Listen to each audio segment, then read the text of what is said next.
Have you ever watched horror movies and sometimes they really surprise you? Maybe it had been years since you'd seen it and didn't think much of it from before, and when you watched it, you were blown away by how good it was, or just had complete preconceived notions about how good a film was going to be. I am the world's worst at already giving movies a fate before seeing them, or if it's been a very long time and I judge the movie based off of a notion I had years ago. Well, I thought we would showcase some of those movies today. These are some movies that I either had a very low bar set for them, or it had been a long time since I'd seen it and just thought that the movie wasn't as good as I remembered. And then when I would revisit the film, I was blown away. So I want to do 5 of those today, of 5 horror movies that surprised me. And I would love to know about some movies that you either had a really low bar set for before you saw, or a movie that you just completely were surprised on a revisit. I want to start with a really obvious one, but obvious is in terms of it's popular, but that doesn't mean that a lot of people are going to think this. I had seen this movie when I was really little, and I didn't think much of it at all. But when I finally got the Scream Factory set and I popped in the original Omen, I was blown away by how much I absolutely loved the Omen. Now, I had bought a DVD of it probably around 16, 17 years old, and I bought it, and I just watched the movie probably on my phone, and that's my fault. Very silly of me. You know how you are when you're younger. You texting friends trying to watch a movie, and it was old. It was from the 70s. It wasn't cool yet, which now I think the 70s is probably the best decade for horror. But the original Omen is one of the scariest and I think one of the greatest horror movies ever. I take it over movies like The Exorcist. That's how high I think of the original The Omen. I think it's that good. There are things about it that scare me more than The Exorcist ever did. Now, I'm not trying to compare it to The Exorcist, but these are two movies that kind of are about the devil. So the Omen, the original Omen, when I was able to revisit this film for the first time in a very long time, I was astounded by how much I love the original Omen. I think it's one of the greatest horror movies ever. Silly as it sounds, before when I'd watch it 10, 12, 13 years prior, I just had no good thing to say about it. I wasn't really paying attention, and that's my fault. But I was so glad to revisit it from this set and fall in love with this film all over again, because The Omen, I think, is one of the greatest horror movies ever. Another movie I want to talk about is one I judged completely on title alone. Lucio Fulci, one of the all-time greatest. Done movies like City of the Living Dead, House by the Cemetery, and most notably for me, Zombie. But I went into a movie called The Black Cat and had zero expectations. I guess it was just the title or something. I wasn't expecting anything.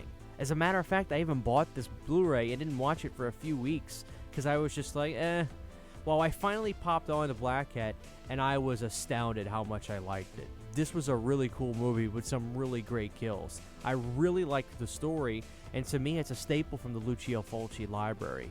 It's a movie that I judged solely on a title, The Black Cat. I thought nothing of it, but it just goes to show you that sometimes a title is just that. It's a title. Next comes from Don Cascarelli. Now look, I'm a big Phantasm fan, but I never thought much else of anything he did. I mean, he's got Beastmaster, which has a fan base, but there's another film that I hadn't seen, and I just judged it solely, again, on a title alone. I didn't think I would enjoy it at all. But when I finally saw Bubba Hotep, I was like, holy crap, I loved this movie so much. It's easily my second favorite Don Cascarelli film.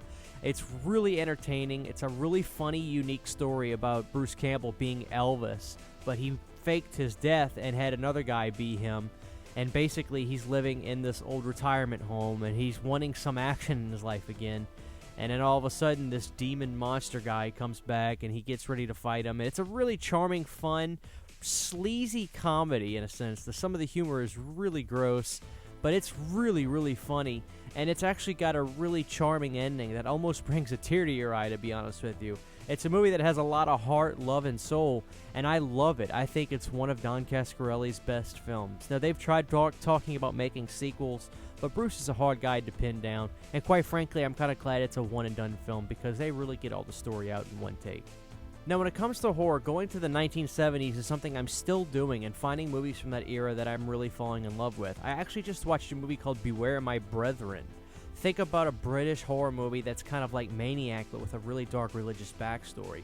That was awesome, and I had low expectations for that. Here's another movie that I bought. It's from the Warner Archive people, and I really like their Blu-ray line. So when I was getting into them, I thought about getting this title, but I would put it off, and I was like, I don't know. There was this little TV movie called Don't Be Afraid of the Dark, and I had zero hope for this. I just thought this looked really silly, but the truth is, it's actually a really charming, good little television movie from the early 70s. I really enjoyed it, and was pleased right from the start, quite frankly. Sometimes you just gotta give stuff a shot, even if you don't think it's gonna be good. You just never know. And it's a TV movie, but it's really good, it's really charming, and it's a really fun movie to watch around Halloween time. It's something that I'm certainly going to be putting on again, and I really enjoyed it. If you have never seen Don't Be Afraid of the Dark, I highly recommend getting this little Warner Archive Blu-ray, considering that the line might be going out of print completely, and I don't know how much more of these are going to stay in stock. So this is a really cool one to get if you haven't seen it. But Don't Be Afraid of the Dark. What a nice, cool little movie. I really, really like it. And the last movie on my list is a movie that I completely judged on the cover alone again. But John Carpenter was going to make a certain film in the early-ish 80s, but because the thing wasn't successful, he didn't. And I would hear this story all the time, and quite frankly, the story made me not want to see the film, being a big John Carpenter fan. But when I got my hands on a movie called Firestarter, I was shocked at how much I liked this one too. And then this movie starred Drew Barrymore, which was almost something that I was like, well, it's got a kid in the movie. I don't know how much I'm going to like it. But the truth is, Firestarter is probably one of the better Stephen King movies. Firestarter has a really great story. Some of the special effects in here are really good. Even though it's not John Carpenter, who we love, it's directed by a guy named Mark Lester, and he killed it. I mean, he did a really great job. Some of the cast is incredible. You got George C. Scott in this movie, who's always interesting, and it's really, really good. Now, this is a movie that I love when I think of Stephen King films now, and I bring it up as often as I can. But I had no hope for it based on just, it's a kid movie. It's got Drew Barrymore she's a little kid in here. How good could it be? I don't know. I'm not really big into movies with kids as the lead. Now, the irony is that there are a couple movies with Drew Barrymore as the kid that I love, like Firestarter and Cat's Eye. But Firestarter really blew me away. I was really excited after I got done that I had this movie in my collection now and I could revisit it. It's really good, and I highly recommend checking it out. So those are a few movies that I was really surprised by. I had no expectations, and they blew me away by how much I enjoyed them. I'd love to know for you, what are some movies that you already judged before seeing? This is something that I'm so guilty of, and I just wanted to show you that if you ever worry that maybe you're the only person who does this, don't worry, you're not alone. I do it all the time too.